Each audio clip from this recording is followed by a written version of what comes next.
This is another episode of Radio Rejekts. I am one of your hosts, DJ SSAB. To my left, we have the infamous... I don't know about infamous.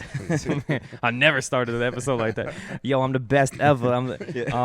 It's the real. It's the real. Yeah. Woo! Okay.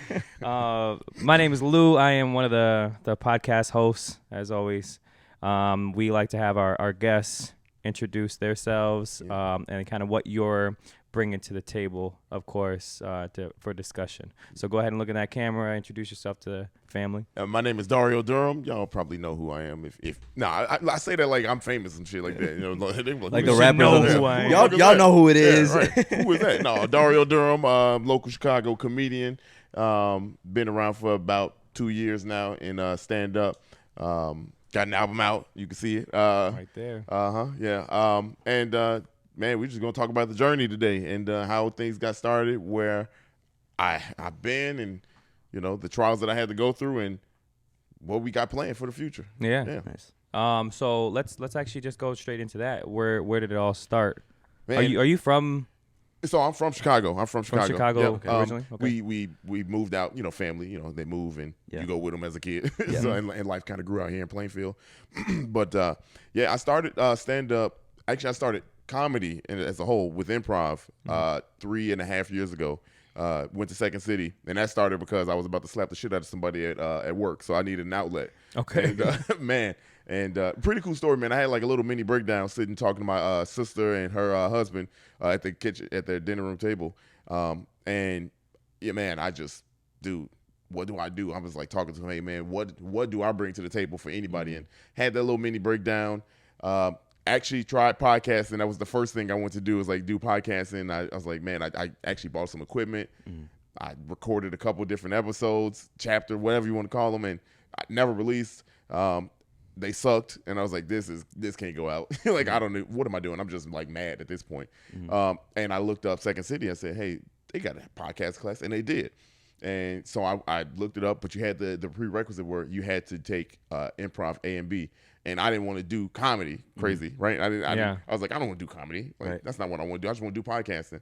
And literally probably like a month after that little occurrence, 3 o'clock in the morning, woke up in the middle of the night, grabbed my phone, signed up right there over the phone, paid that $350. Yeah. And I was signed up. Class started in a month. Nice. You know, so Second City has classes. They got a ton of classes for anything entertainment, pretty much. Yeah. Second City is like it's kind of like one of the meccas of comedy. As far as like the names that have come out of Second City is wild. Yeah, you that's like the rite of passage in comedy in Chicago. Like you're gonna go there at some point. You know, like nowadays you might not have to, but it's a good thing to do. Right. But sorry, just signing up for those classes, were you already going into like, I'm going to be a comedian, or I'm just starting a podcast? Like, what was... I was taking it as... So I wanted to also be back in the city. You know, I like... Like, what was the moment where you were like, oh, I'm funny? Day one of improv class. Yeah. That was it, man. Like, improv is so fun. I never wanted to do improv because I didn't want to do SNL. I didn't want to do any of that stuff.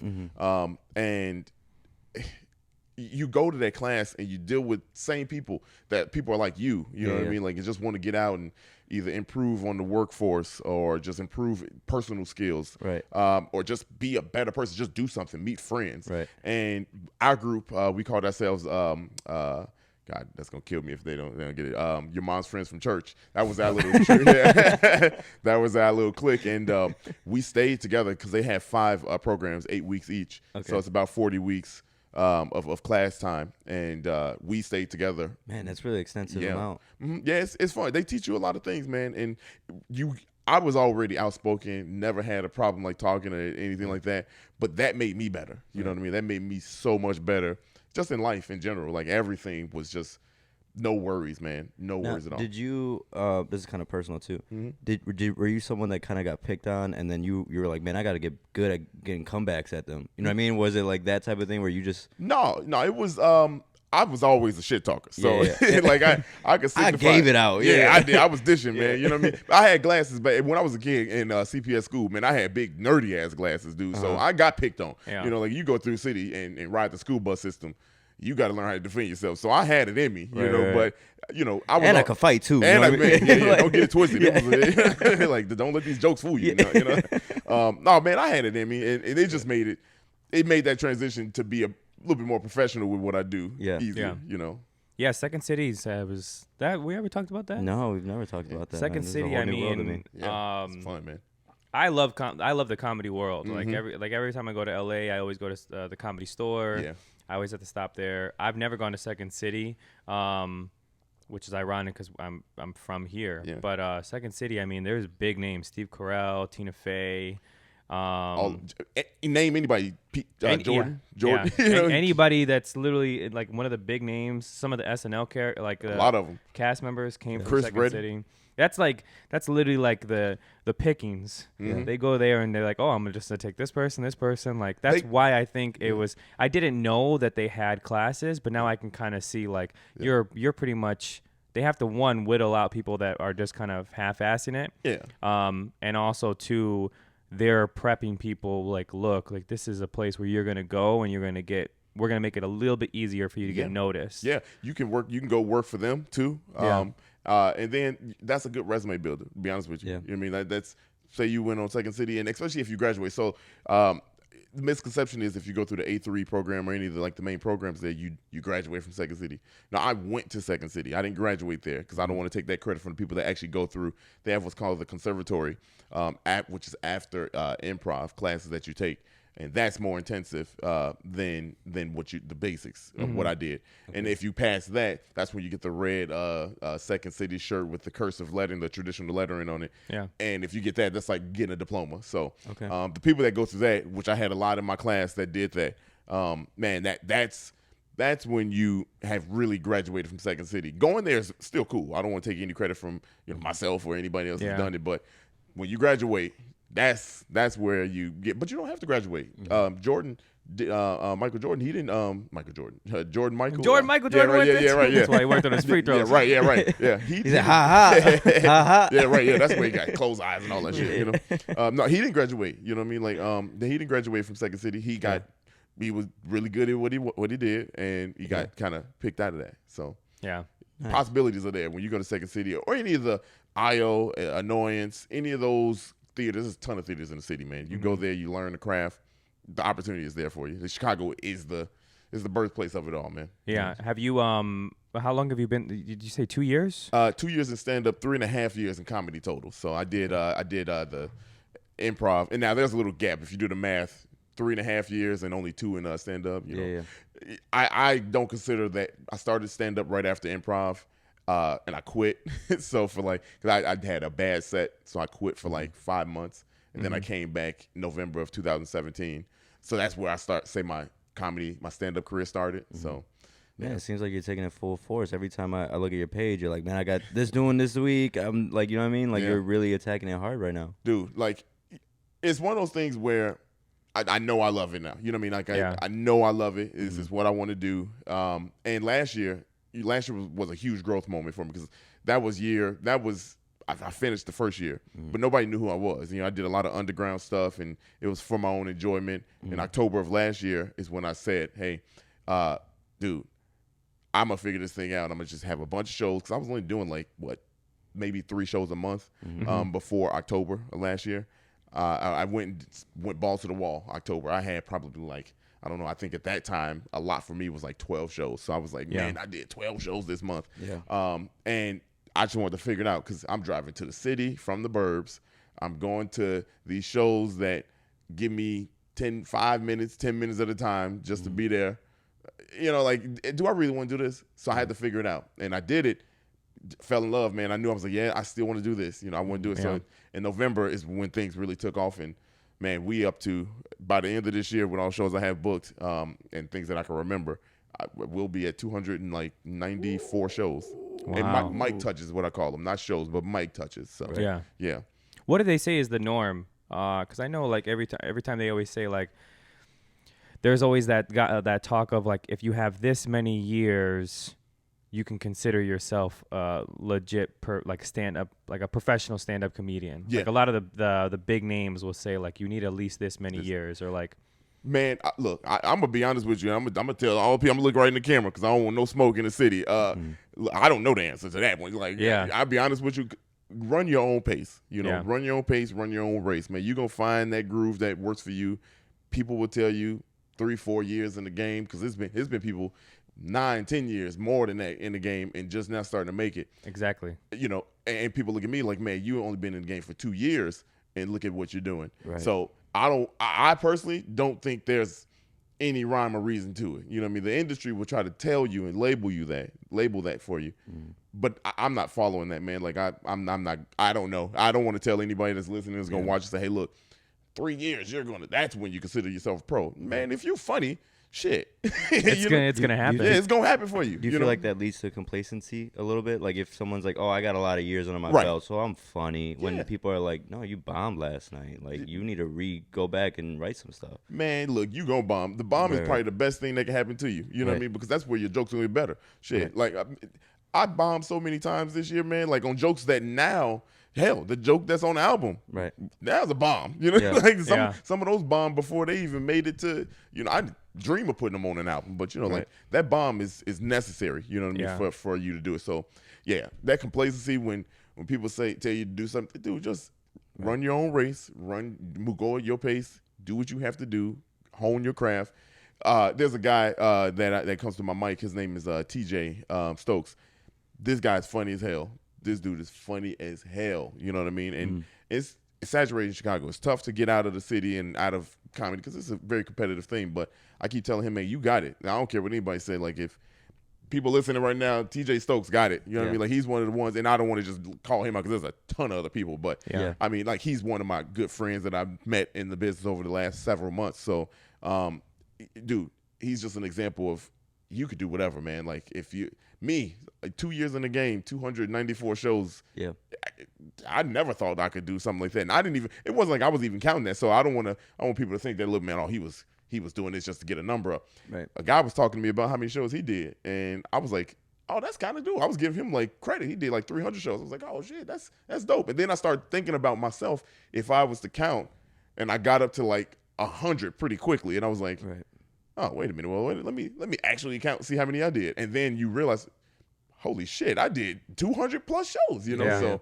and that was like, no joke. That was probably like 3 weeks ago when I thought about that number. I was like, damn, that was okay. Yeah. So everybody's different. I want to ask too, as well. It's like, because of you saying that you didn't, it wasn't like a first thought for you to be a comedian, right? You came in it in a different kind of route. Yep. How far back do you study comedy? Because everybody's kind of like, oh, I like comedy movies, I like laughing, but then there's like, you may say like, no, at one point I don't really care about the history. I do care about the history, but I didn't really like watch a lot of films on it, or stand-ups. Or did you say, yeah, no, I went back like decades and I watched this comedy special and this one? And man, I've been in the comedy realm for a little while, because like people told me I was funny, but and I kind of took that to heart. And I love comedy, like in general, before I even got into stand-up or even had the notion of doing anything with entertainment.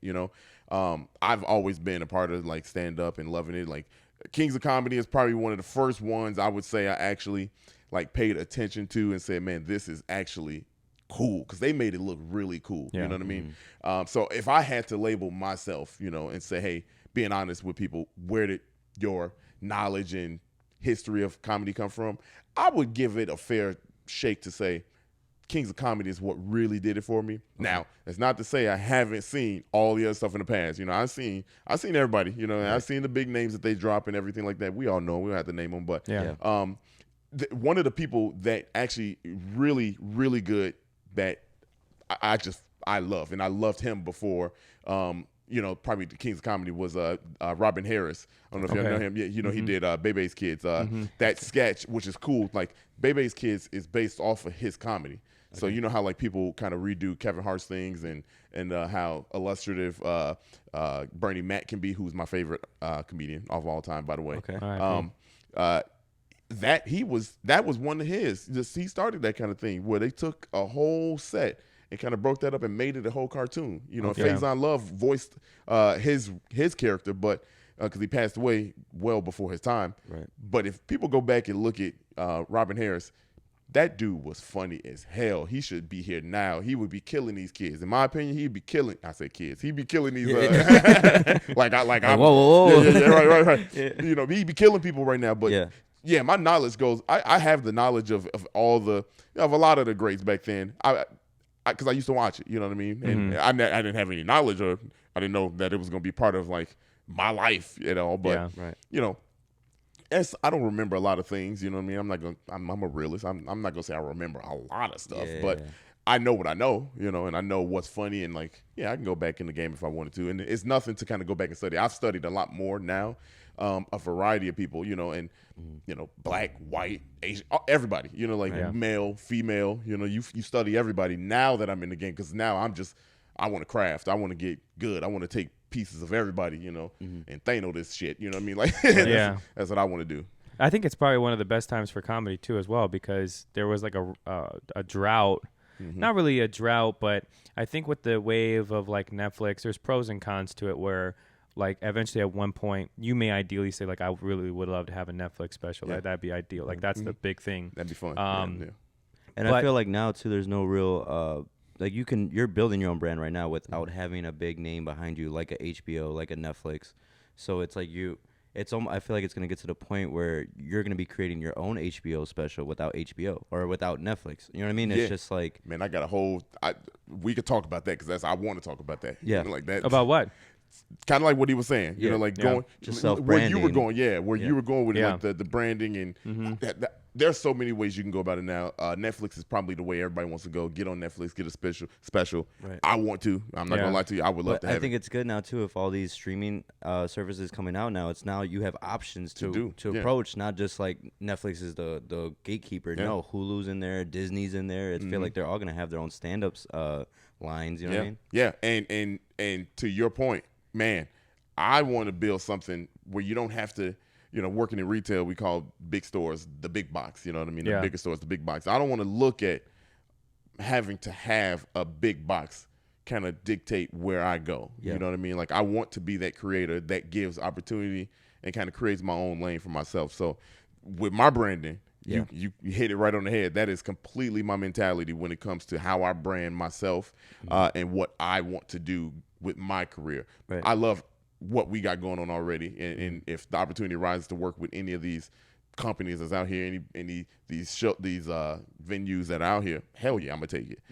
But at the same time, I'm not gonna limit myself to them telling me when to go. You know what I mean? Like, you know, green light means go. Yeah. But at the same time, in my head, like, I know how to navigate without it. You know what I mean? So you're not gonna stop me. Yeah, you're not gonna stop me. Yeah, you're not gonna stop me. Yeah, I think that's because like there's like I said, there is pros and cons to it.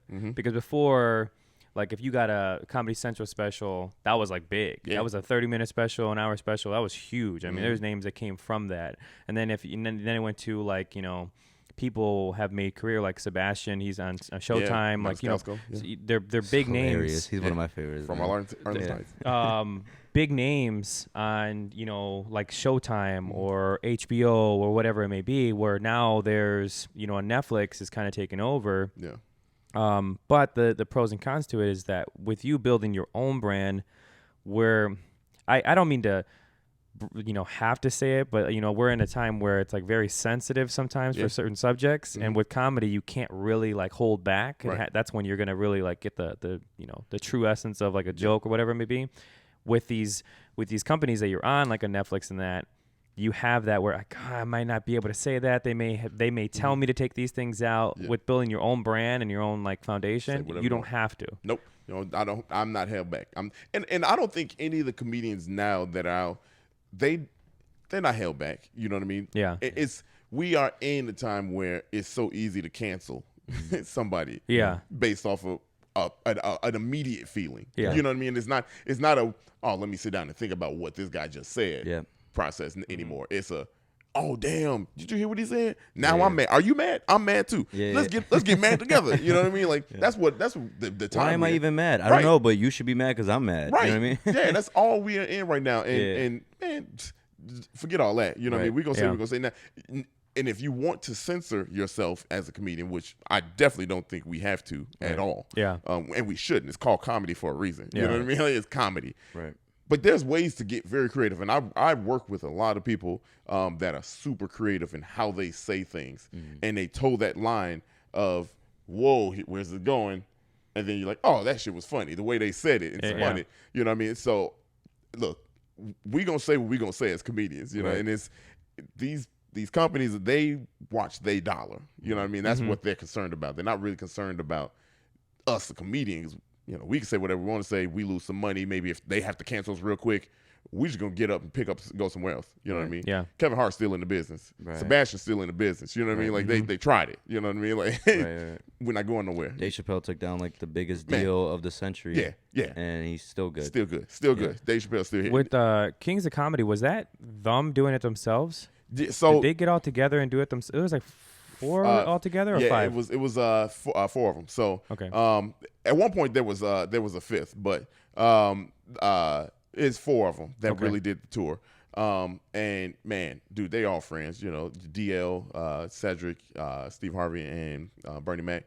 They were all friends, and they did it. And I love what they kind of started with that one right there, because it was no restrictions on what you could really say. Yeah. You know what I mean? And they just all played into it, and they knew each one of their own strengths, and they just went with it. You know what I mean? And it sold. You know, I've talked to say, hey, would that last in today's time? Would that survive in today's time? Yeah. What they talked about? I don't know. I mean, because they were very explicit, you know, in what they were talking about, and some of the terminology that they use. You know, back then, this cancel culture and the sensitivity level wasn't as high. Now it's so sensitive and so high, and you say something, they want to take it away and say, hey, oh, you are being insensitive to this group of people or to that. No, man, this is comedy, dude. Like, relax. I'm gonna go sit and talk. We're all people at the end of the day. You know what I mean? Like, half the time, man, when I'm done doing the set, if I say anything that's kind of offensive, I'm gonna go up and shake your hand. I forgot what I said already. You know, like, I'm just saying it's part of the routine. You know, like, so it's almost like you're offended that person's offended, because it's like, you know what you're walking into. Yeah. You know what I mean? Like, you should have no like guard up, like make fun of me back. Well, there's people that legitimately go into comedy stores to try to shut it down. Yeah, that's crazy. There was a girl, I think it was an article where it's like, you don't got nothing better to do. Like, she made a show, booked all these artists. I think that she didn't even care so much about them, and she canceled the show last minute. Like, she said, she pulled the plug on it. And then she made a post like, "Oh, I got to cancel all." Like, she made it so that she was able to. Just to say she did it. So to say that she did it. So dirty, man. It's kind of funny, but no, it's funny, but that's a joke in its own. Well, how did you feel about? Because this is kind of like I said, I like comedy, so like a lot of these things that happen, I get to pick your brain on it because you're from that background. How'd you feel about like Eddie Murphy kind of apologizing for his old specials? Man, don't apologize for none of that, man. Like, those are so good. I mean, yes, if you go back, there's a lot of stuff that like you definitely can't say that right now. Well, you can, but without getting canceled. You would have gotten. I don't think Eddie Murphy would have been canceled, because obviously he might have been. But I mean, a lot of them. Bernie Mac probably would have been canceled. You know, Bernie Mac was never in the big venues. He was never in the big venues, because when he talked, he said "motherfucker" a lot. You know, what I mean? He cussed a lot. He talked about sex a lot. You know, so a lot of, and he's one of the legends from Chicago. Chicago didn't put him up all the time. He went to some of these clubs that did put him up. But I'm beyond. A lot of these places didn't put him up. You know what I mean? He was very successful in the movies too, as well. That's what I think they probably would have been like, "Nah, we don't want you in our movie because it's not gonna sell." Yeah, but that man, legend. You know what I mean? Legend. Yeah. He got everything that he deserved. You know what I mean? Like, all the accolades, all the awards and everything. He was a master at what he did. He knew how to work a crowd. He's very charismatic on stage. And he related. He was us, man. I think that's what I like the most. That's why I like the most about him. He was from the South Side, for one. I'm from the South Side. He spoke his mind. He said what people thought. You know what I mean? And if you do that now, even though we are thinking it, that's a bad thing now. You know, that's crazy to me. I think it's crazy, man. If you go on Twitter, it's just like you're seeing people's unfiltered opinions everywhere. You know what I mean? So what difference does it make if you're on stage? As long as you're not like, you know, condemning a certain group of people or putting down people like religiously throughout the whole like act, then I don't see a problem with it. You know what I mean? It's kind of like, oh, that's funny. He's gonna make fun of me next. Let's do it. You know what I mean? There's a way to say certain things because there you can be offensive. Because you can tell ill intent. Oh hell yeah. You can could tell there's anger behind that joke or there's some like thing before. It. You know, and there's ways to say things and make it funny. But there's just sometimes where, all right, that's not funny. You know what I mean? Now, are you, when you got a lot of experience, at least behind your belt at this point, are you good at reading the atmosphere in a room, reading the crowd, Absolutely. like to where like you'll maybe switch out keywords in your joke just because you know it'll resonate better with that person if you would have said it the original way or something like that? Like, do you have almost like how should I say this?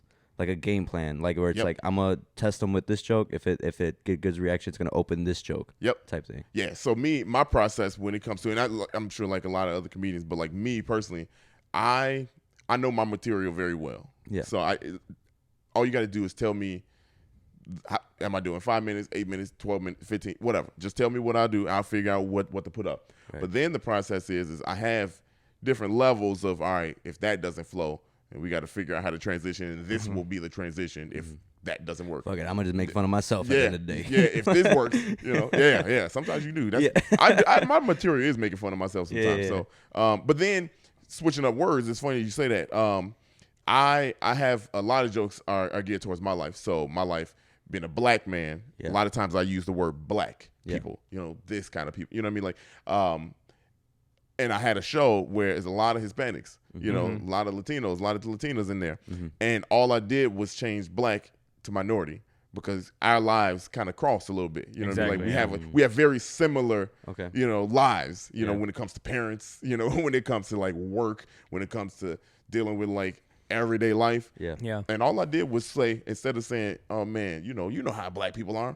You know how minorities are. And that resonated so much, you know what I mean, with him. So that now I didn't just alienate because like if I'm in a room full of Hispanics, they say black people, well, my mama, she just like yours. But if I say minorities, I done grouped us all together. Now I'm talking about everybody, you know. So and now you feel included.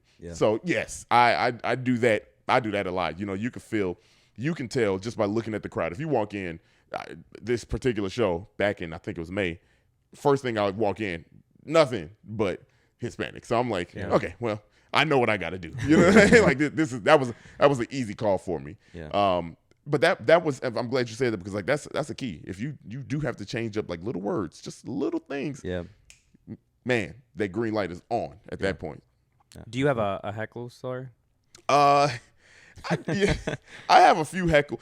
The funny thing is the blessed part about my career so far, I haven't had any super negative heckles. Like, and that's tough to do. 2 years in, I haven't had a heckle where it's like, get the fuck off the stage, you know, or like, see it all the time. What the hell? Yeah, at the concerts I do.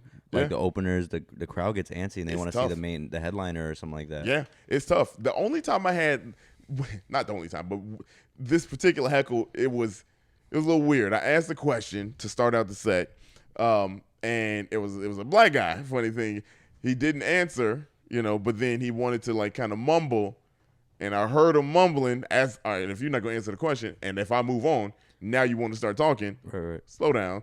You know what I mean? All right, I got you, bro. And so I think I said something. I was like, man, we're gonna test this brother out. He don't want to answer questions. I was like, all right, let's see, brother.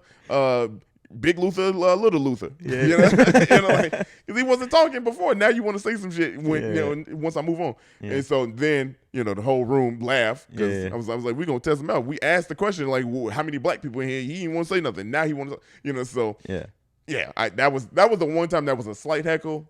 You know what I mean? And I was like, did he give you shit back or no? He better not. No, he did. It was good. It was smart that he did. You gonna laugh at my jokes now? Yeah. It was like, come on. That was like the one time where I actually had like a back and forth. You grip in the mic hard. Yeah. You know, but heckles take many forms. There's good heckling. You know what I mean? A lot of people think when you say heckle, it's a bad thing. But you get some people that will talk and they laugh, you know what I mean? They're laughing. You just flip the joke on them. They're laughing, and they mean well. But they're still talking during the set. You know what I mean? I've had that happen. quite a few where you kind of, but at that point it's easier to play with the crowd, play with them.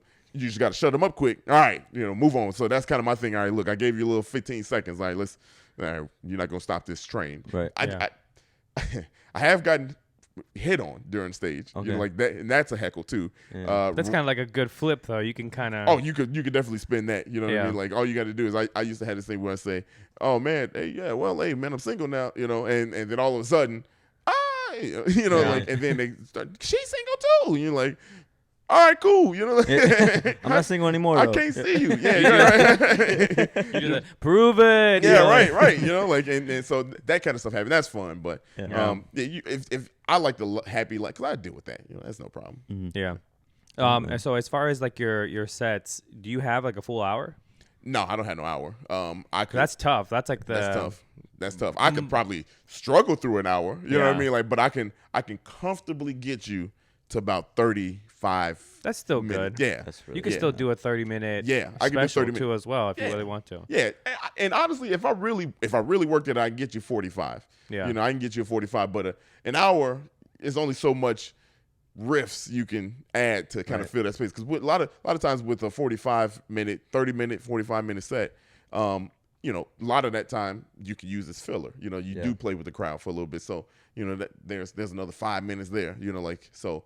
30 minutes is really 25. You know what I mean? So, if an hour, I'm gonna say no comfortably, no. Yeah. Right. But 45, I could probably stretch. But a good 30, I got you. I can do it, no problem. What's the last special that you seen that you were like, man, that was really good? It made you like, I gotta write some jokes. I would say probably Bill Burr's latest special. Yeah. Bill Burr. I saw that one live in Chicago too. And that was just good. We were at the Chicago Theater, and then when I saw it, like there, I was already like, man, first of all, I could fill this room. I could make this whole room laugh. I could do that. And then you just sit and you watch it. I'm like 3 rows from the front, and I'm just looking at him like his cadence, the way he's holding the mic, the way he's like looking around the stage, and the way he's working the stage, his pause breaks, and I'm like studying him. Some of the jokes I don't even remember because when the special came out on Netflix, I'm like, he told that joke? That was funny. Oh, I remember, because when I'm there, I'm like looking at him like, oh, I could do this, know.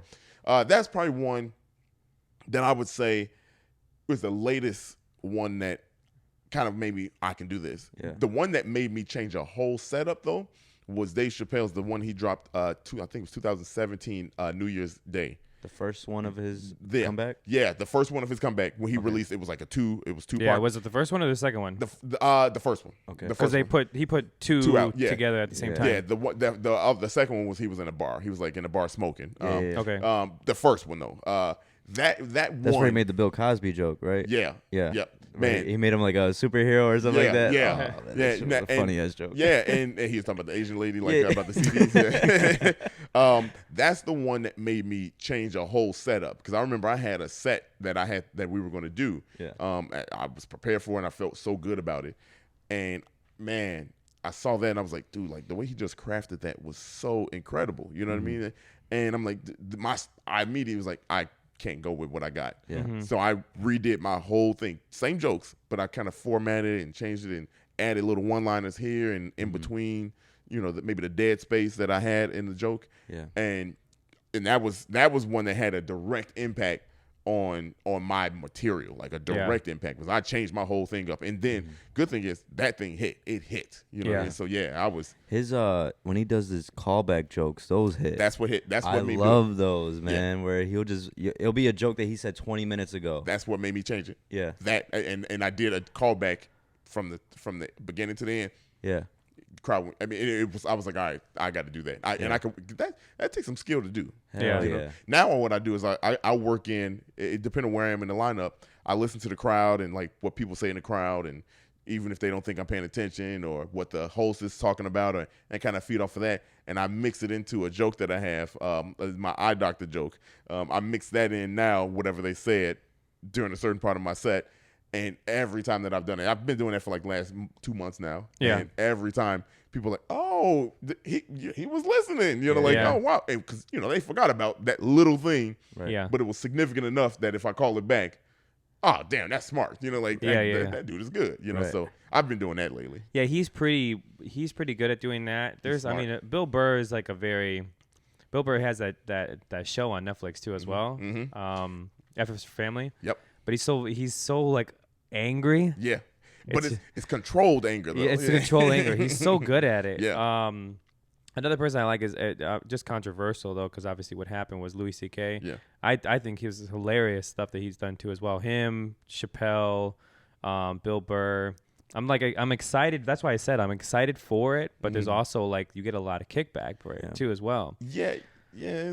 I mean, but, again, I feel like we're at a time where it's just easy to pick on the people that pick on people. Yeah. You know, like, because that's what we do. I feel like this phase is gonna. It's gonna pass. It's gonna pass within the next 2-3 years. People are gonna be like, "Oh, okay, we're just exposing ourselves now at this point. Like, there's no point to." Comedians are not going anywhere. Yeah, we're not going nowhere. You know what I mean? No. Like we need us. The world needs us. But I do feel like there needs to be a comeback on comedy movies as a whole. I feel like comedies right now, movies are just not doing too. Marvel fucking that up for us. Shit. Yeah. they done took over the game. Yeah, you know? yeah. And they've been incorporating comedy into the movies too. But I just feel like I can't speak on it because I haven't seen the newest one of those kids.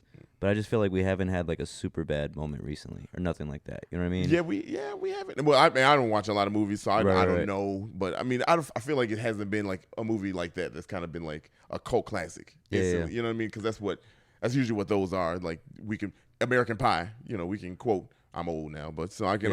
Yeah, but I mean, but that was what I was trying to tell him too. Is that with a lot of these movies. Martin Scorsese got a little heat from it because he said something about how he doesn't like I'm paraphrasing, but he doesn't like the Marvel movies because they're not really theatrical. You know, they're really over explosive and CGI and all these kind of things. So that's the way they keep your attention. Plus, it's comics. So with movies like Superbad and it was at a different time, right? Where 40-Year-Old Virgin and stuff. It's at a different time where it's 40. It's funny movie, hilarious, but you're also it's not as you're not trying to compete with these big blockbusters of movies. Right. What people need to understand about the because I'm a huge comic book nerd too. Like I love comic books, man. Like so these movies because I heard the criticism with the Martin Scorsese. Yeah. To me, it's like let those movies be what they're comic book movies. Yeah, like, I mean they need to have all those explosions. And shit. Yeah, I mean they mean? dragged his words. He was just saying like he doesn't. He don't respect what they are kind of doing to our psyche when it comes to the movie industry. Because his thing is like those movies are gonna beat movies that are more well crafted, well written movies that are like indie ones that people have like the directors have spent so much time giving you like this beautiful shot, like Irishman. If you watch it, it's like beautifully shot, but it might get beaten out by that like an Avenger amazing, movie. I mean, man. yeah, it's a good movie. Now, unfortunately. If you tell it, like if I see both movies and I say, well, I respect The Irishman. I really like it. Yeah. But I really like that. You know, how you going to get mad at me for liking what I like? You know? It's different moods, too. Like, when Yeah. you're watching The Irishman, you feel like a mafia. Like, you're watching the history. Yeah, right. But, like, you know what I mean? But then when you're watching a comic book movie, you feel happy and joyful. Like, Man, it's different moods. exactly. You can't compare the two. If I know I'm watching the comic, for me personally, I'm watching comic book movies to see how this thing plays out. It's a fantasy. To feel like a Yeah. kid. Yeah, right. Yeah, it's a fantasy. So I want to see, A, I done read the comic books, but B, I want to see, how does this play out? Like, take me somewhere that I've never been. You know what I mean? And I don't know. They criticize Marvel all you want to, but keep on doing. Like, keep on riding those, man. If you could be a superhero, who would you be? Spider-Man. Spider-Man? He already knew. Yeah. He's like, check out this tat. Yeah, dude. Spider-Man is the man. Spider-Man is the greatest superhero of all time. We can fight. Right. You can at me, Dario D comedy, and I'm ready. You know What what I did you mean? think of the Spider-Verse? Because that was really funny. Oh, that was a fantastic funny movie. Yeah, it's a fantastic movie. It was done very well. Yeah. I mean, Sony did their thing with it, man, and that's why I hope to God they bring back the multiverse, the Spider-Verse with Have you all voice three. a character? Oh my goodness! Oh my, dude, come on, I'll do it. Shoot, let's bring it back. Let me do it. Yeah. Dude, like I'm a huge Spider-Man fan. Like I said, that was easy. That was probably the easiest question I get asked. Okay. Who would you be, Sam? Yeah, who would you be? Damn, Spider-Man is really dope, man, because he just be swinging and jumping. Yeah, and he's strong. And he's super strong, and he's a kid. Yeah. I think it'd either be Spider-Man, Iron Man, and Batman. Batman's my second favorite. Yeah, just because Iron Man 2, I mean, he could fly even though it's not like in him. It's his mechanics. Yeah, his but suit is the power. His lifestyle is just dope. Yeah, yeah, dude, he do got it. Yeah. The What was your cars, other question? You're gonna ask him. Oh, who's your favorite villain? The Joker. Joker. The Joker is my favorite villain because the complexity of it, not just the movies, but Right. his complexity in the comic books, Right. dude, is crazy. They dumb down these movies, But I feel like from the comic the books. movie gave a whole new perspective to his character. It did. You know It what I mean? did. Where it's like I'd never seen. Well, in the comic books, there's serious Jokers Yeah. in there, but I've Yeah. never seen it on a screen. Where Yeah, right. And that's why I said the comic books are crazy. Yeah. Compared to the movies. The movies lighten the load a little bit because we'll take Avengers. I mean the Infinity Gauntlet. That if you read the comic book, it was way worse than what the movie showed. Thanos was a motherfucker. You know what I mean? Like he was. Woo, boy! It was. I was reading that comic. I was like, dude, I don't know how they gonna get out of this one. You know? Like this, and you see in the movies, it's the same feel, but you're like, man, if this was comic books, boy, we'd be sitting here literally crying. Like, It's just him in a room. It's silent, and he's like, "Woo!" Yeah, it was. I was sitting there like, I'm like, what the fuck? Man, in the comic books, they had Thanos was in love with Death. Yeah. So Death was a woman, you know, and he wanted to court Death. Yeah. That was the whole reason for getting the gauntlets because he wanted to prove to her that he could be as deadly as she was. Yeah. And so he made the gauntlet. He got the gauntlet, and you know he was trying to do different things. Like, hey, look, man, I did this, and it wasn't working. It wasn't impressing her. She literally would just walk away and be like, wouldn't even say nothing. Right. Yeah. Kill yourself. And so he said, man, look, what if I wipe out half the damn universe? Then she gonna love me. And he did it, and she didn't give a damn. Damn. And then y'all can read the rest of it if you want to in the comic books. But that shit sounded was better than the movie. I'm telling you, man. Damn, that did sound good. Right? I'm telling you. It was. But the movie did portray him to be a badass. Like, Oh, he's badass. like I'ma just. But they missed Death. If they had Death in there. And then the funny part about it, the devil was in there.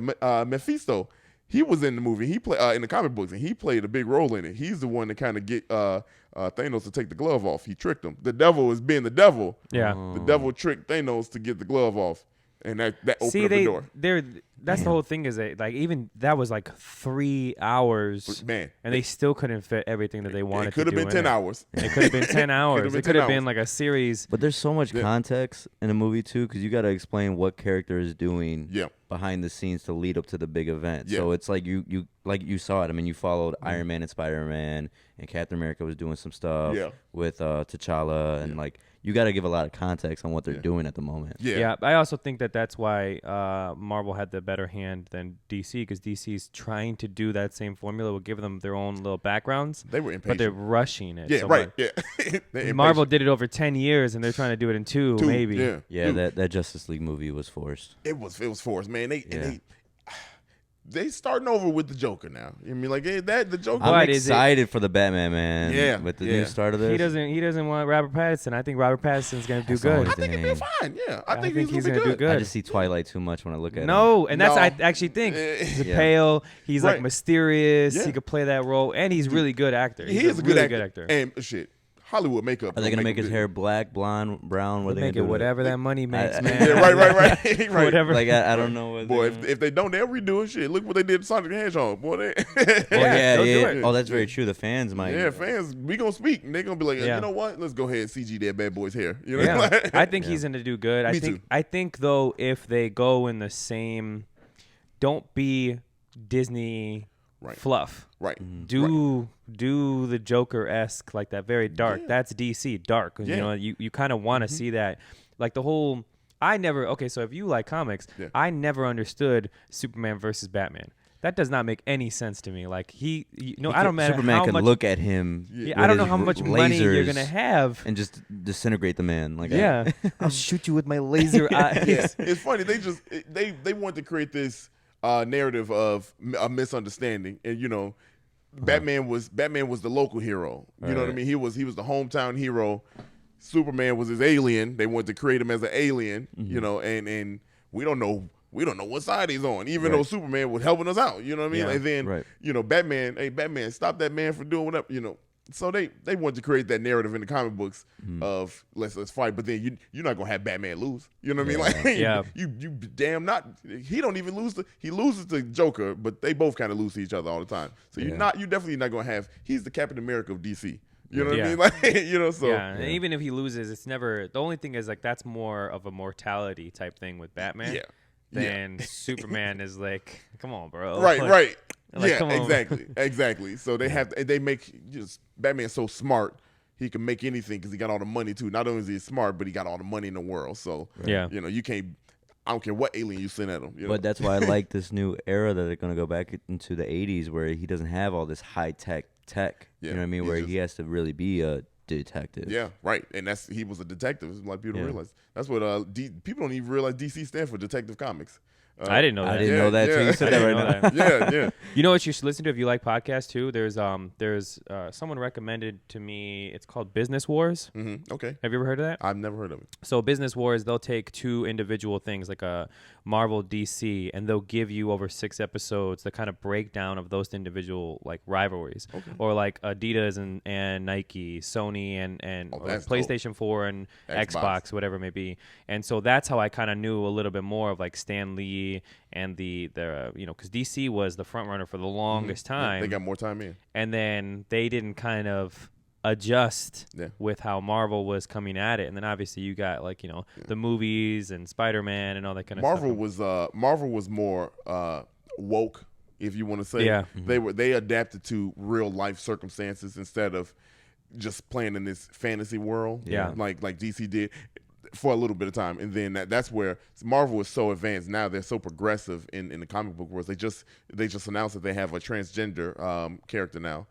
So they're always nowadays, especially at the forefront of kind of going with the culture. And I don't want to say trend, but because it's definitely not a trend. It's disrespect to those folks, but they're more aware of us, who we are as people. You know what I mean? And they adapt. And DC is too, but Marvel, that's kind of their thing now too. I feel like they know how to grab the kids. You know what I mean? They Like do. even with the reinstallment of Spider-Man, I feel like that's a way to introduce the next generation of kids to a superhero. That's why you even say Spider-Man. Yeah. I feel like they reboot it to like, all right, we're gonna get this new generation on board with us too as well. Yeah, they changed up the comic book thing. I know I'm like nerding out right now, but I love it. Yeah, they changed up the comic book kind of like how they do the issues. So before, you have Spider-Man was like on issue 700 and something, right? Now they kind of go in like TV series. So like season 12 now of Spider-Man is only 24 comics. And then they restart it and with number 1 again. Yeah. With a new kind of like storyline, something New happens. title. Yeah, title stays the same, but like they kind of started over with, all right, here's the storyline for this season. You know what I mean? So that's what they're doing with comic books now because of that generational. It changes so fast. You know what I mean? Like so, like if you want to stay current, we're talking about who the president is right now. You know what I mean? And how do we adapt? What are these superheroes doing in 2019? Right. What are they going to do in 2020? You know what I mean? Like so, that's what they kind of want the comic books to reflect now as a current change. It's also smart too when they do those new series. There's always it's always something first edition. Yep. First one out, and then you buy those. Gotta and go get like that. Gotta go get that. Yeah. Do you collect? I used to about 3 up until 2 years ago. I collected when comedy and stand up really like took off is when I stopped. I got 4 issues of I think it's issue 800 of Spider-Man. Yeah. I used to collect all of them. Yeah. I got the first issue of Saving those for a rainy day. Oh yeah.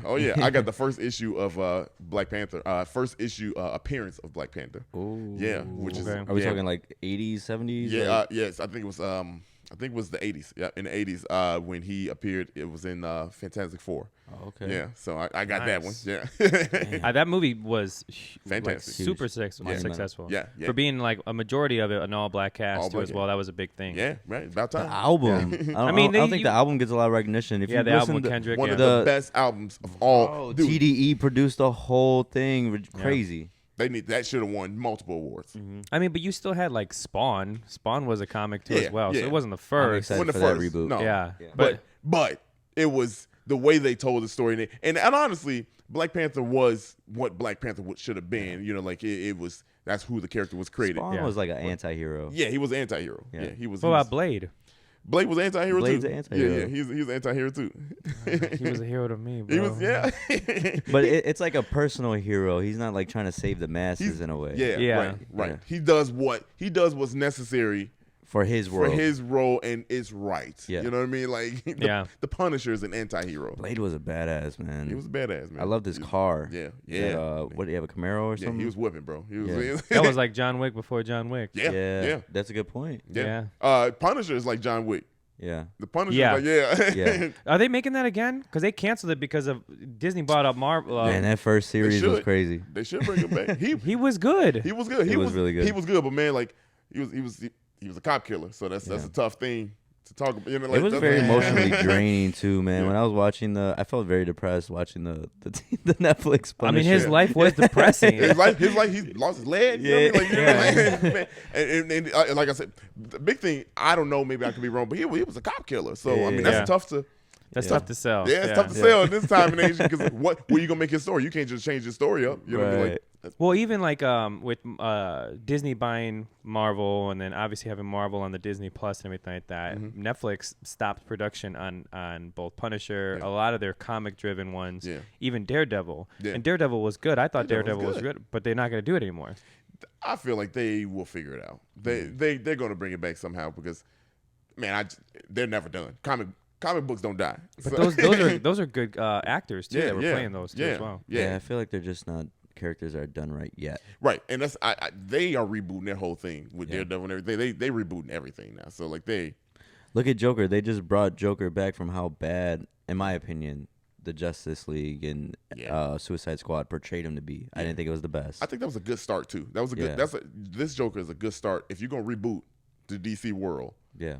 Because I mean they're still riding with the Harley Quinn. Right. I'm not really. I'm excited for that one. I'm not really like. Yeah. Because it's still that kind of like neon filled over like the top, like a whatever. little bit. And I think with the Joker and DC can play more of like, look, we're not trying to sell you over production, explosions. We can sell you dramatic. Where like if I was explaining this too is like people that go to see Joker, you may not actually care about the comic. You can go see that and just be a drama thriller. Right.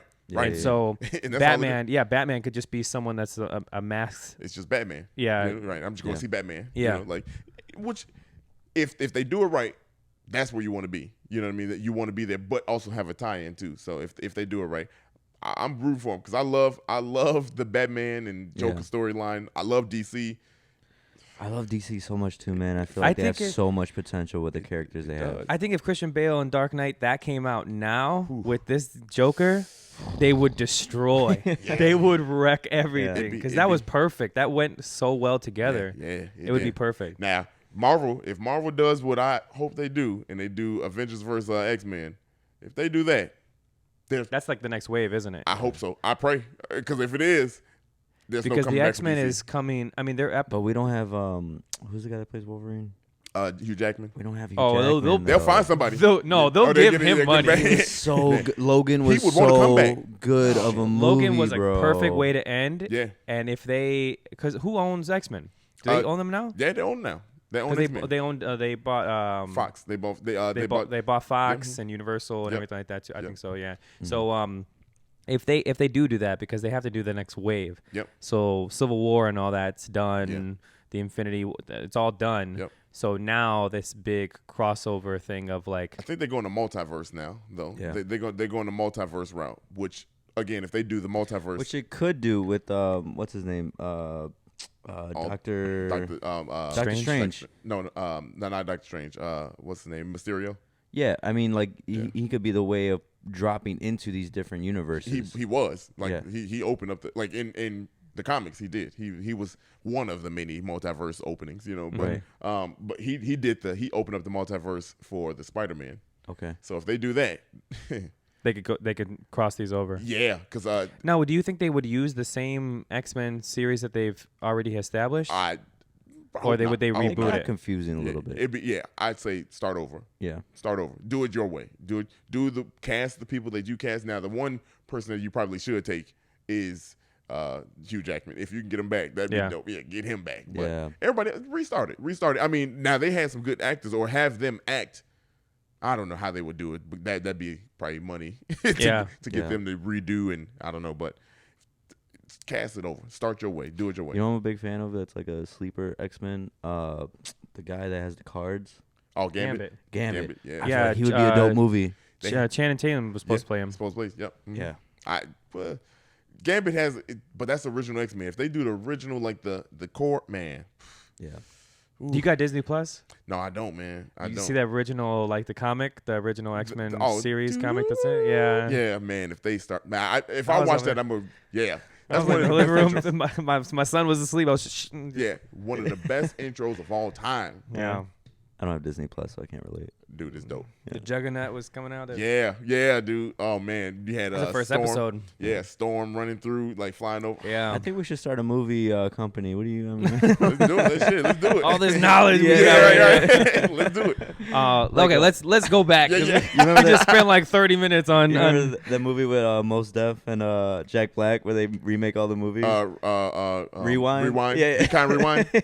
Be Kind Rewind. Mos Def and Black. Yeah, Be Kind Rewind. Oh wow, that's a deep cut. Yeah, that's a cold ass movie though too. It was a good That was a movie. wild. Mos Def is underrated. Very underrated. Hell yeah. Y'all As seen an Bang? as a hip hop artist, MC whatever. He's definitely up there, but I mean underrated as far as like an actor. Yeah. 16 Blocks with Bruce Willis, that was pretty good too as well. Good. He's really good. Brown Sugar, I think it's another one too. Very good. That's a good one too. Let's go back to this because we just got totally like we're over here talking about universes and everything. That's an episode in its own. Yeah. So let's talk about this right now. You have your. This is not necessarily just your special. Mm-hmm. This is Be Positive. I'm gonna talk about that too as well. That is your own podcast. Yep. Be Positive. The Chicago Stories is the podcast. Okay. Yep. Mm-hmm. And how long has that been going on? Since June of this year. Okay. So June of 2019. So it's almost like you went into comedy to get production for your podcast and get related to that, and then you turned to comedy, and now you're using comedy again to get back into your So podcast. Man, it's funny how that works, right? My whole thing is I say this a lot, and I say it a bunch. We can all eat, and I am a creator. You know what I mean? Like I don't want to be just labeled as a comedian. You know what I mean? I don't want to be just a comedian. You know how like they tell the football sports players, I'm just an athlete. I'm more than an athlete. Right. I'm more than a comedian. You know what I mean? I want to give opportunity, and I want to be able to create something that's different. And that's where the podcast is funny how like, I got into stand-up. I started podcasting, got into stand-up by accident. Yeah. Now I'm back to podcasting, but now all of it is working together because you figured it out. I figured it out. So, man, like Be Positive is all about bringing the people together, and that's all it is. It's bringing different art forms together, not just art too, but it's called the Chicago Stories because we want to highlight people of the Chicagoland area. Yeah. You know what I mean? So DJs, people, seamstress, actual artists. They create. Anybody, if you run a business, like you got to start by greeting cards, food, anything, comedians, all of us, improv, music. Yeah. We want to highlight that and kind of make it all work together, and that's where the album came from after the fact. You realize, oh man, kind of like what Marvel did. We spent time with Marvel. Like, what pieces do we have? What do we have here? And that's what I said when I created this with my best friend, Darian Lewis. When we sat and said, hey, look what we got here, man. Mm-hmm. Let's go this route. This is what we did.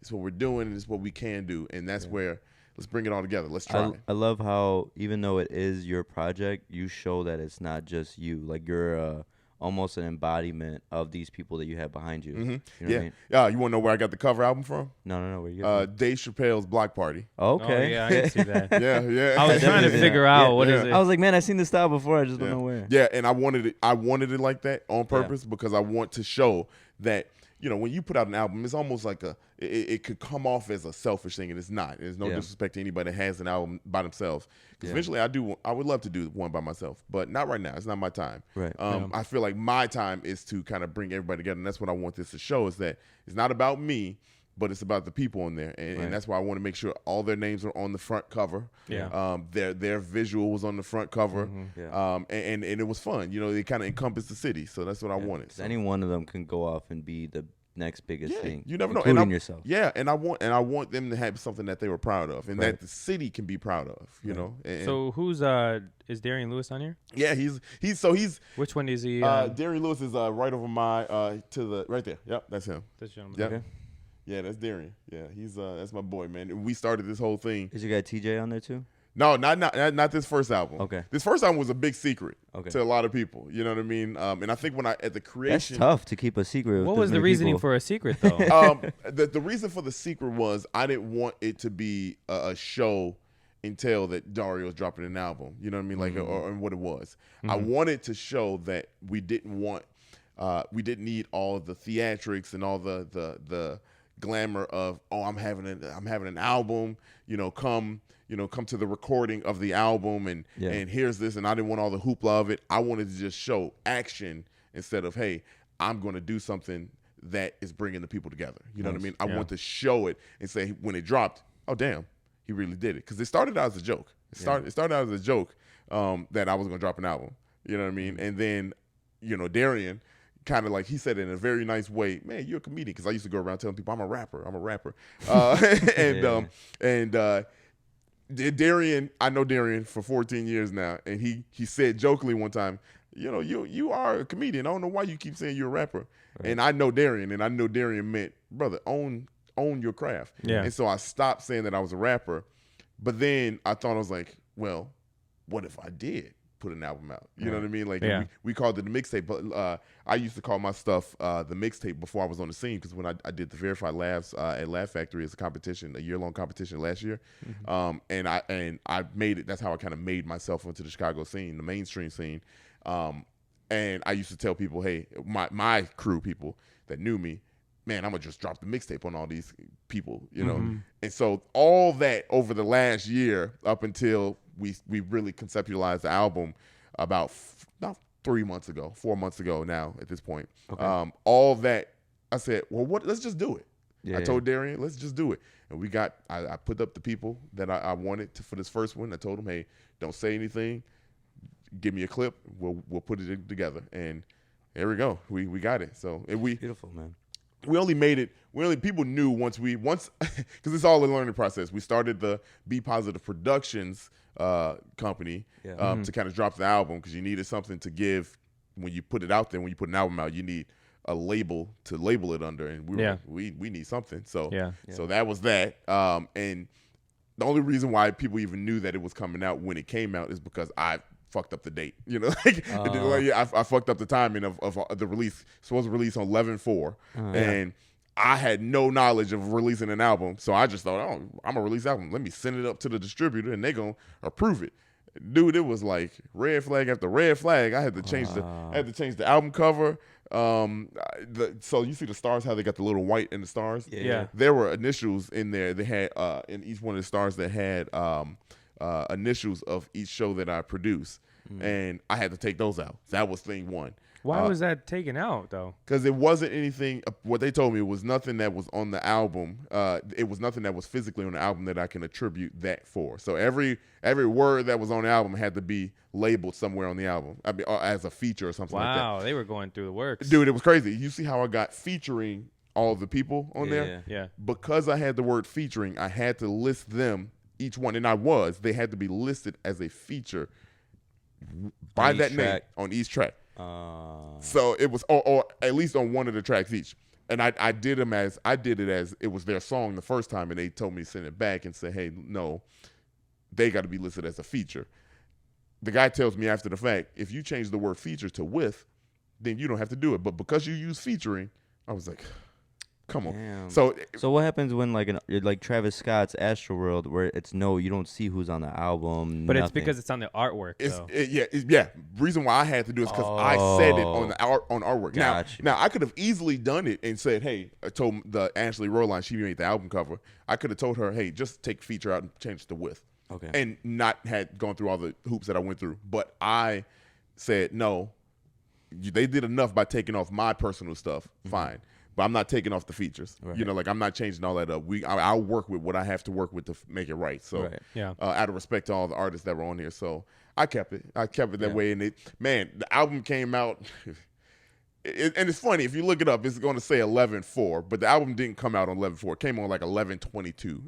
I was That's like, the mess part of it. Yeah. yeah, and I'm like, You did a little Kanye. yeah, It's coming. It's coming. Oh, I did. I Kanye the hell I'm out of gonna this. fix it. Yeah, dude. We in the lab right now. Yeah, dude. It was crazy, man. How that happened, but it was fun. It's fun, man. I'm glad I got one out. We got another one coming too. Yes. Yeah. Excited for that. What's some of the shows that you got going on for the end of the year?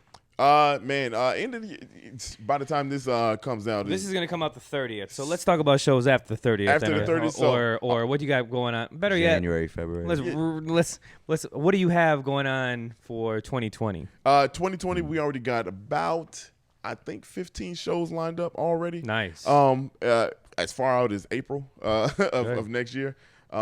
Actually, as far as May, I think, of next year. Okay. But January is gonna start out with a Fury. We still have my show that I run every Monday with my co-producers, Jessica Misra and Sue's Ball Out. We run that show every Monday. It's called Rising Laughter. It has an open mic afterwards. Starting out the gate with that one. Funny Little Liars is a show that I produce. Where is that going to be located at? That's at it's a bar called My Buddies on 4416 North Clark Street, up north side Chicago. So Okay. up in the uptown area. So I'll be checking those out. yeah.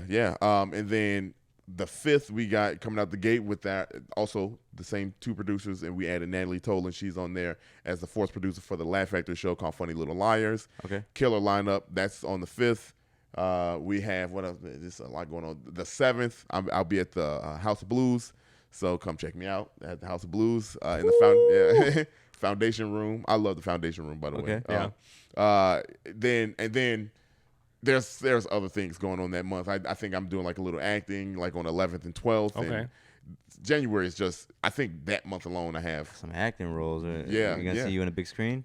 There's 2 acting things coming out that I did earlier this year too. So like little fun little things. So Okay. I'm been multiverse talented, so There you go. and everything. But January is going to be a huge month, a bigger start than I had last year. So It's good. yeah. Now, are you, with obviously all these things in the works, are they all like kind of located within Chicagoland area, Illinois? Yeah, most of those things are in Chicago.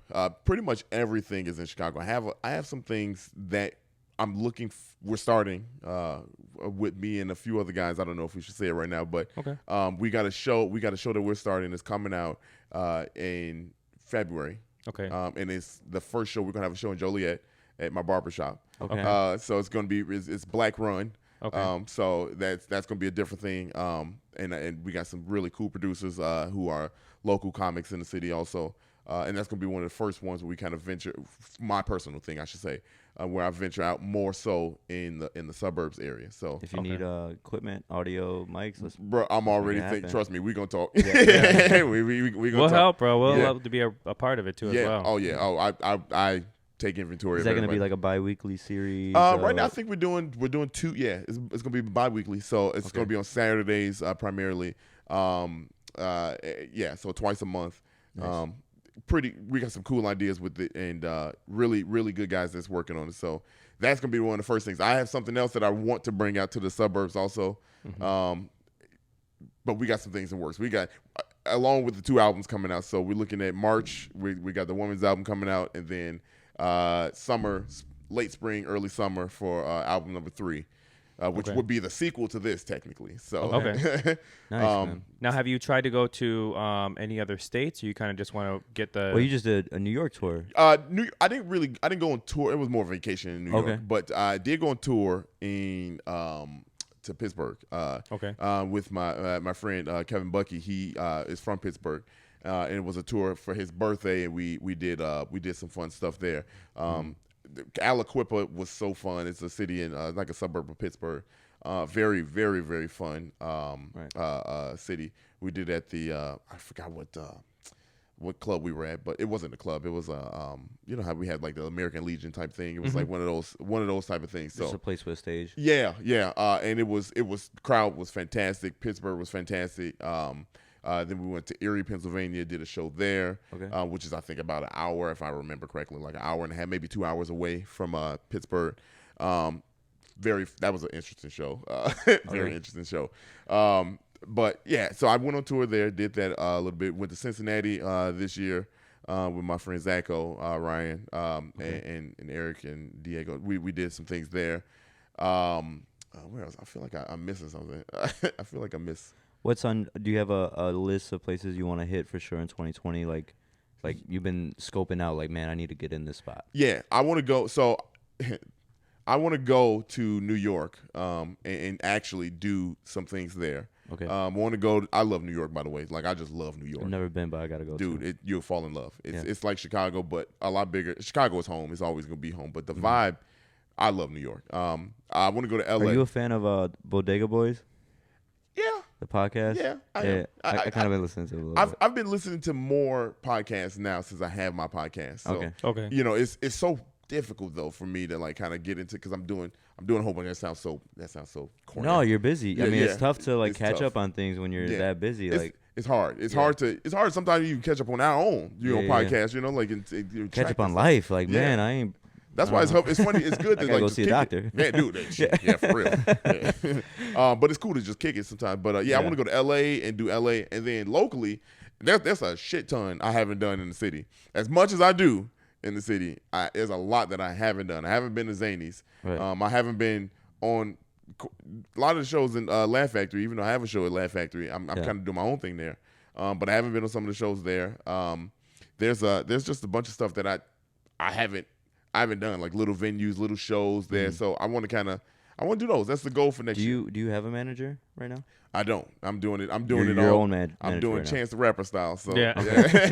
Okay. Yeah, which is working out. I probably should look into that next year, but I think you're we'll doing really well. I mean, Bro, I don't necessarily want to give you advice, but I mean, I think you're doing so well right now. I mean, you have shows booked until May, June, whatever it may be. Yeah. I mean, that's pretty well off for your own stuff too. Yeah. I think with the manager aspect might be when you have to, hey, I want to go on the road. And Can do you this. book these things? Yeah. Like Right. someone that's probably more advanced in like shows in other states and everything like that. There's works to be in Colorado without a manager. Okay. Yeah. So I just thought about that now. I have a buddy. By the time this comes out, actually, I probably would have already met with my buddy. Okay. Okay. And he's from Colorado. I work with him at Best Buy. And we talked about kind of getting some things lined up in Colorado. So Colorado's a good state too. it is a good state. Yeah. I've never been, but I've done the research. So Yeah. I'm excited to see what we make of that. But we'll be in Colorado next year. Okay. So That sounds fun, man. yeah. Oh yeah. We'll be in Colorado. So that's really cool. That's the first time I'm actually saying that. So if anybody listening, Yeah. Be Speak on- it into existence. Oh, Speak man. it. we spoke into existence, man. Westy. I said I was gonna do an album, Yeah. and it's out. You know, Yeah. like Yeah. it's out. You can go get it. Yeah. You know, so that's half the battle right there. How was that? This is kind of going back to that, but just looking at when you did it, you put so much work into it because I'm an artist myself too, and I haven't even produced or come close to something like a big project or an album. You have, Lou has. So when you look at that and you finished it, how was that feeling of like looking at it on your phone or just being like, man, this is really done. It's out of my hands now. Yeah. So there's two parts of that. So the first part was seeing the album come to life in the release party that we had. That was a huge, huge moment for me because the album was one thing, right? But we also created an event where we had the artists that were on the album recreate the album live in front of people. Dope. Yeah. Wow. So we took one of my Monday night showcases and transformed it into an art piece. We called it a Chicago Collaborative Art Piece. That was the name of the night. Okay. And it was Westy, the album. Yeah. But it was Chicago Collaborative Art Piece. Collaborative art piece. And so what we did was we created a round where the performers performed in the middle of a gallery. So they were the art piece. Okay. And we had it filmed and we had it photographed and everything. Dude, that night right there kind of showed what the best of Chicago was because you didn't just have and that night had more artists. So I think we were up to 21 people when I talk about artists. The album had 16 by himself. We added more artistry to the show. So that was thing one, and that just made me feel really good. The day that I was able to download the album, though, is what really, it was the other part to it. Yeah. Is when, you know, I teared up. I'm not gonna lie to you, man. People, I'm human. You know what I mean? Like, you know, like, because like you, coming from where I come from, man, and just living the way I lived, I mean, like, I haven't had extremely bad life, but it's not been easy, you know. And obstacles that I have to go through, even with, you know, just life, being a black man, and work and shit. And comedy is tough, man. You know, it's tough to kind of navigate these waters, man. But having something that I can actually say, hey, damn, wow, like you have to respect me now. You know what I mean? Like, you know, like you got to. Dario did it. You know what I mean? I did it. You know what I mean? It wasn't even a clout thing just for me, but it was me personally.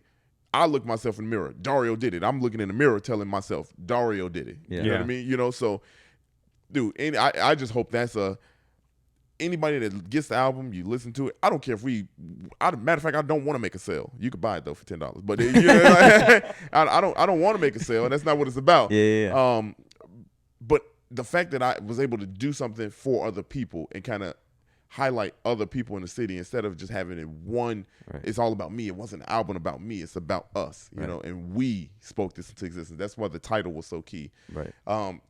That was emotional and I took a picture of it where like I'm riding down in Chicago and it's on my phone. Like it's on my, and it's not something that I download. I ripped from a CD. I got it from iTunes. You know, like, and everybody has access to it. Everybody got access. I can easily say, any one of the artists can say, hey, look, if you need material, you want to hear what I got, download my track off this album. I feel like this is the best way to start that next chapter that you're going into. Like now everyone could pinpoint.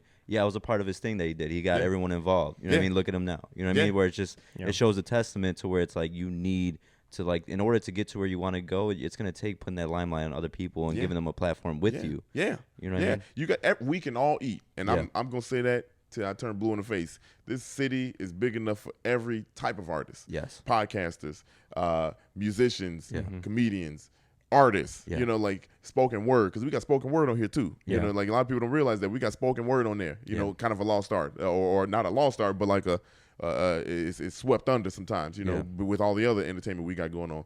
You know, everybody, we can all eat, man. We can all shine at the same time, and we have another show that I'm going to start. I guess we can say here. We got another show that I'm going to... Just spilling all the beans I know. now. Y'all getting the most of me. So, dude, it's funny that these interviews changed from the beginning of the year to the end of the year. This is literally, you know. But we got something that we're working on that is going to be just like the album concept was, where we have multiple forms of improv, stand-up, art, visual art, because we had an artist there too, man. Like we had a person drawing the comedians as they were going up. You know, so we got a show that's going to have all that. So it's coming soon.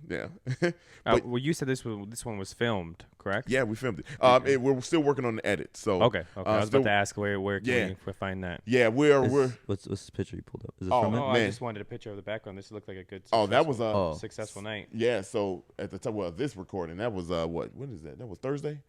It's Sunday for you all that are listening and watching it, but this was just a few days ago. Pretty big crowd you got right there. Yeah, I was trying to look at. You said you had pictures of it too. I was trying to look to see if you had. Yeah, if you go down a little bit, you can see, you're gonna see some things. Like that picture to the top right, look like you're saying something important. Yeah, man, I'm always saying something important. No. You making a booty joke? Yeah, or something? Right. Right. What they don't know, I was talking about ass. Actually, right there, the one it's making me bottom left little login stuff. Make you log in. That's bogus. That's one of the pictures from the night. I get that back. So it's pretty cool. Oh, it's this one right my here. profile picture. Yeah. It's this right here. Yeah, I got it. So you when is this actually gonna be? We're looking at this January. We'll probably have it edited and stuff, and so that people can see it. Okay. There was a plan for that also. I don't know if we'll see how the edit goes. But there was a plan to have that as a re-release of the album, a deluxe version of the album. So where everybody can get it easily accessible. We're gonna drop it on iTunes also, but we'll see. We're a little bit behind schedule on like the editing part of it. Okay. But it's going to be out regardless. Probably January. Most likely it'll be on YouTube first, just so everybody can immediately get it if I don't go the album route again. Perfect. Okay. But it's going to be out. It's a movie. I want it to be a movie, and it's a movie. It's an absolute movie. We got Ulysses if you need a photographer or videographer. Yeah, true. Man, dude. Yeah. We'll talk. He'll be there Thursday. Okay, perfect. So you'll see all him shooting there. He's a great guy. Perfect. I'll be dressed up as Santa Claus. Are you? Yeah, I'm gonna try to be an elf or something. Yeah. I can't wait, man. What are we on time? We're really far, so 120 minutes. You want to close it out? Wrap it up? Whatever you want to do. What I want you to do is just in that camera, obviously it's going to be like, a little bit later in the year that we're going to drop it. It might come sooner just because, I may want to drop it And sooner. I think this is a good reoccurring guest, so we should definitely every 4 months recollect. See where things go. I'm here, bro. Because you're having a lot of growth right now, and I think it's good to document it as long as we go. I think a lot of people that are listening could get a lot of value from it. Yeah, even when you're saying about a lot of things that you got going on right now, and you're just talking to like, man, I just started this 3 years ago. Yeah, it's cool to see how this sparked as an idea in your head and how much has come from it. All the people you've impacted in this short amount of time. Yeah, you know what I mean? You can do anything, man. You can do anything. Just be yourself. Yeah. Even in one of the locations, like maybe after a good set or something like that, we just do an interview and get a couple buddies with you too. Yeah. I mean, just more people you got along. Jokes gonna be cracking everywhere. Yes, so. you let me know and we can set it all up. I mean, more than welcome. Come out to the show that we run and my buddies. We got some big plans with that one coming up. So I would love for you to meet the team that we got that runs that Monday night. Okay, like they great. I'm big on women empowerment. We didn't even talk about that, but oh man, that's a whole nother segment. Yeah, that's a whole nother segment. But I'm big on women empowerment, and most of the producers that I work with are women. And we only have Darian and I'm counting Billy as our producer. Okay. For the podcast, I'm counting them as the 2 other dudes. But out of the 2 dudes, it's 5 other women, that are running the show, and doing a damn good job. And I'm big on it too. So. I'm big on them getting their respect. So man, we can all eat. We can bring them all together and sit down and talk.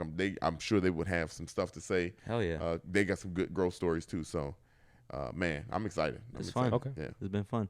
Just so that in camera right there. Just go ahead and sign out. Just give them where they can find you at. Man. I mean, I have it pulled up too as well, but they're doing that little sign-in shit. Man, hey, y'all can check me out. Thanks for watching this. Thanks for listening. You can check me out, Dario D Comedy, on Instagram, Twitter. Dario Durham is my page on Facebook. Be Positive the podcast. You can look that up on YouTube for the visual. Be Positive the podcast on anywhere you can get your podcast. You can look it up there. What else I got going on? You can call me. No, I'm just playing. Nah, man, just search me. Come out to a show. I'm more than happy to welcome you there. Mondays, Tuesdays, Wednesdays, first Sundays. That's what we're doing. We're doing it. So come on out, check out, catch a vibe with me. Yes. And check out We Spoken Into. Yeah, right, man. How can I forget that? Hey, We Spoken Into Existence on all streaming platforms. We spoke this into existence. Westy is what I call it. Love it. Love it. Perfect. Thank you for tuning in. This is Radio Rejekts. Lou, Sab. Thank y'all for having me. We out. Appreciate it, bro. Peace.